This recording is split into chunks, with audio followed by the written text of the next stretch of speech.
So nilikuwa naongea na mtu mmoja ambaye anafanya car service, akaniambia kazi ipo, lakini sometimes changamoto kubwa unayopitia ni jinsi gani kupata wateja. That's when nikagundua this app ambayo inaitwa Officify. So app hii imetengenezwa mahususi kuunganisha service providers pamoja na wateja.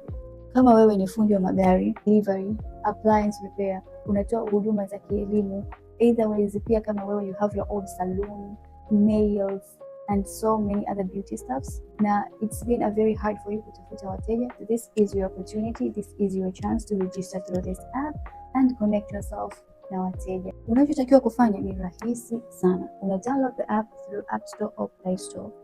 Unatengeneza account yako, unajisajili kama service provider, then unachagua huduma ambayo utakayoitoa. And that's it. After that, hapo watu wanaotafuta huduma kama yako wanaweza kupata through the app moja kwa moja. But the good thing is it's also easier for you to communicate pamoja na customers. There is an option ambayo wewe kama wewe personal service provider unaweza kuongea na customer wako through negotiating prices or kufahamishana where you guys are located and so much more. Go download the app and register yourself now.